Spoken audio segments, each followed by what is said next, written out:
कल्पना कीजिए ब्रह्मांड में एक ऐसी जगह की जो घिरी हो अरबों छोटी बड़ी बर्फ की चट्टानों से, और यहीं पर ही हो एक रहस्यमय डॉर्फ स्टार और मैग्नेटिक बबल का एक गोला जो 10 करोड़ मील चौड़ा हो, और जहां खतरनाक रेडिएशंस के बीच एक कॉस्मिक वॉर तबाही मचा रही हो।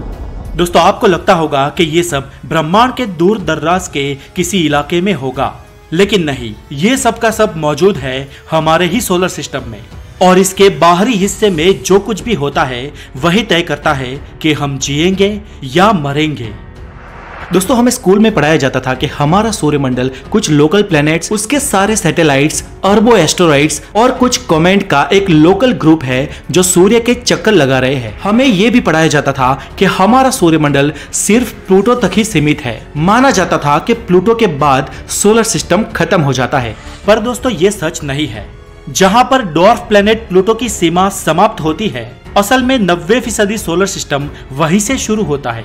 तो दोस्तों, चले आज ले जाते हैं आपको एक रोमांचक सफर पर और जानते हैं कि हमारे सोलर सिस्टम की सीमा कहां तक है, इसकी बाउंड्री कितनी लार्ज है और वो किस हद तक फैली हुई है। तो आपका स्वागत है द नॉलेज में। मैं हूं हितेश गिरी गोसाई, आप है द नॉलेज के साथ, और हेल्दी नॉलेज के लिए द नॉलेज को जरूर सब्सक्राइब करें।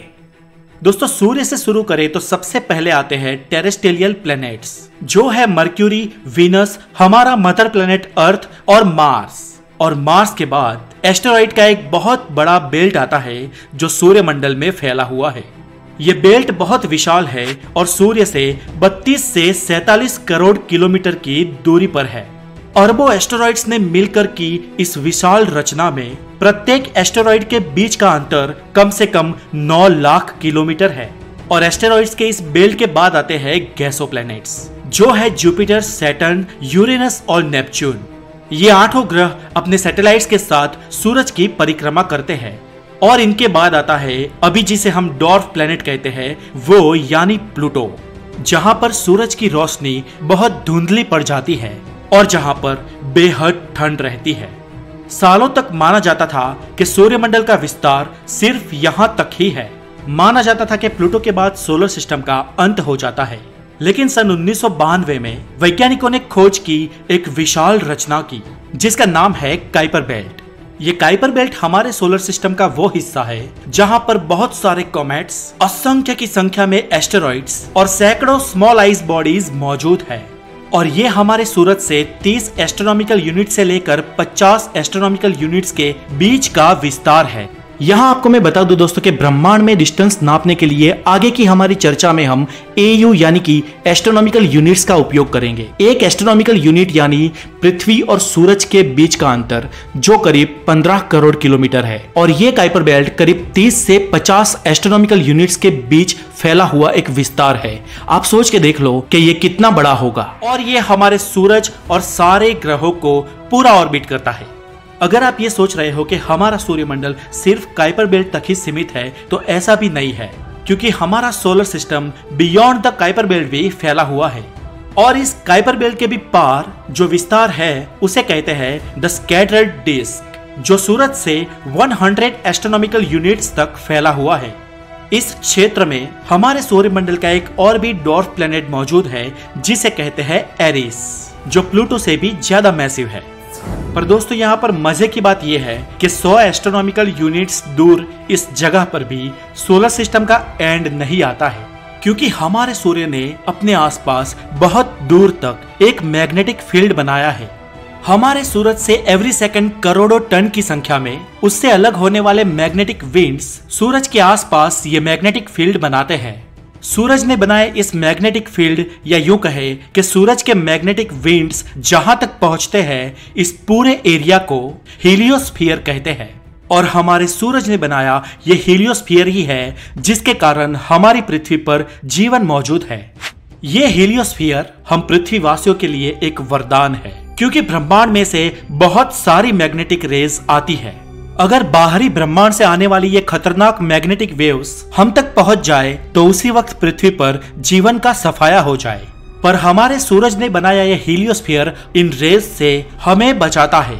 और ये हीलियोस्फीयर हमारे सूरज से 123 एस्ट्रोनॉमिकल यूनिट्स यानी कि करीब 18 अरब किलोमीटर दूर है। लेकिन दोस्तों सोलर सिस्टम का दायरा इससे भी परे है।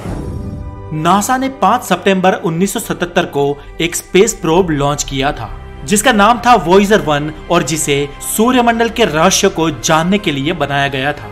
नासा ने सोचा था कि यह करीब 5 साल तक कार्यरत रहेगा, लेकिन पिछली शताब्दी में बना ये स्पेस प्रोब आज भी एक्टिव है। इसने सौरमंडल के कई सारे रहस्यों से पर्दा उठाया है और आज ये स्पेस प्रोब हमसे 148 एस्ट्रोनॉमिकल यूनिट्स यानी कि करीब 22 अरब किलोमीटर दूर जा चुका है। वॉयेजर 1 आज भी 60,000 किलोमीटर प्रति घंटे की रफ्तार से स्पेस में ट्रैवल कर रहा है और हम तक फ्रीक्वेंटली सिग्नल्स भी भेजता है। ये हमसे इतना दूर है कि वहां से प्रकाश की गति से भी रेडियो सिग्नल्स को हम तक पहुंचने में करीब 17 घंटे का वक्त लगेगा।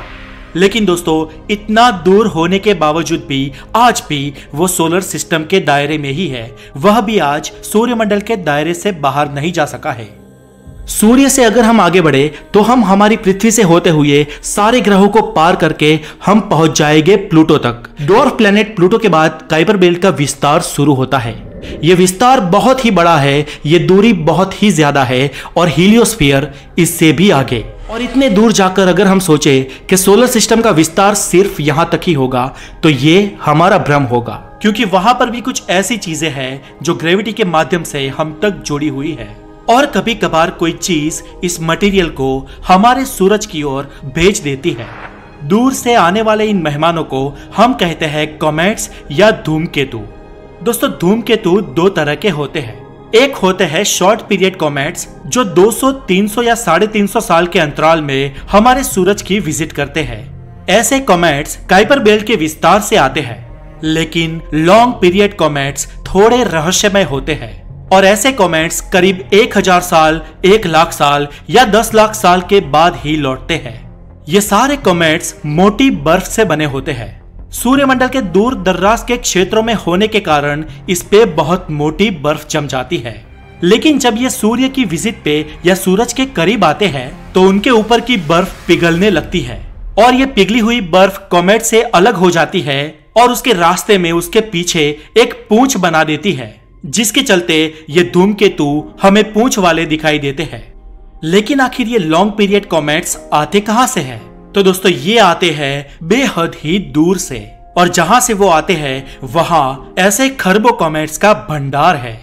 वैज्ञानिकों को लगता है कि हो सकता है पूरा सोलर सिस्टम ही अपने शुरुआती दिनों के बने मलबे के एक बॉल से घिरा हो।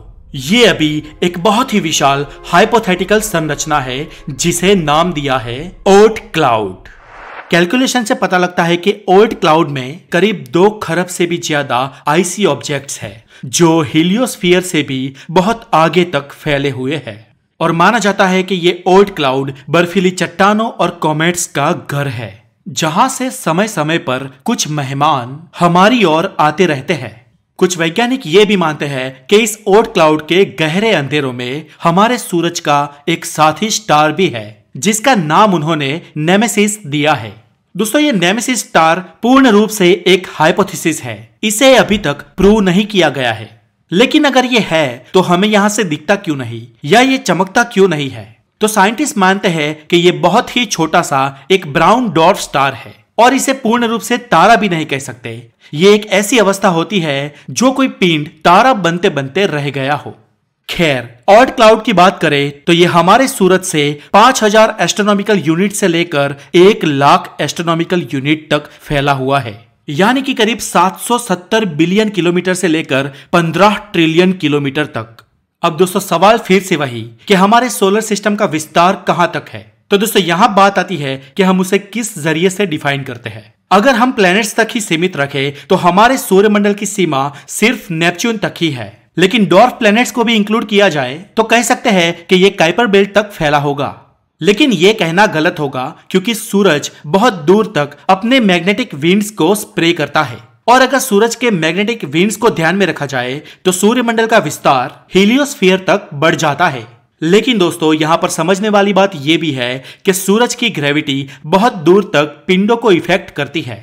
वैसे तो ग्रेविटी बहुत ही कम लेवल पे ही सही, लेकिन ब्रह्मांड में बहुत दूर तक जाती है। लेकिन जब ग्रेविटी किसी आसपास के पिंड को इफेक्ट करे तो वहां पर वो बहुत ही एक्टिव होती है। और हमारे सूरज की इफेक्टिवली एक्टिव ग्रेविटी इस ओल्ड क्लाउड से भी परे है। दोस्तों इसे यूं माने कि हमारे सूरज के आसपास बना ओल्ड क्लाउड और उसकी ग्रेविटी हमारे पास वाले सोलर सिस्टम यानी कि अल्फा सेंचुरी को इफेक्ट करता है और अल्फा सेंचुरी का भी बनाया हुआ ओल्ड क्लाउड या उसकी ग्रेविटी हमें इफेक्ट करती है। इसलिए आप यूं समझिए कि हर एक सोलर सिस्टम का दायरा गैलेक्सी में अंदर अंदर ओवरलैप होता है और अकॉर्डिंग टू ग्रेविटी हम आज तक ये नहीं जान पाए हैं कि हमारे सोलर सिस्टम की हद कहां तक है, लेकिन अभी तक हाइपोथेटिकली ये माना जाता है कि हमारा सूर्यमंडल थियोरेटिकली ओल्ड क्लाउड तक तो होगा ही। आई होप दोस्तों कि आज आप हमारे सूर्यमंडल की बनावट के बारे में बहुत हद तक जान गए होंगे। तो दोस्तों आज के लिए इतना ही। ये वीडियो आपको कैसा लगा मुझे कमेंट करें और अपने सुझाव जरूर बताएं। और अगर आप नए हैं तो हेल्दी नॉलेज के लिए द नॉलेज को जरूर सब्सक्राइब करें। और अगर आप चाहें तो मुझे सोशल मीडिया पर भी फॉलो कर सकते हैं, लिंक डिस्क्रिप्शन में दिया गया है। अपना बहुत सारा ध्यान रखें। Have a wonderful day, take care.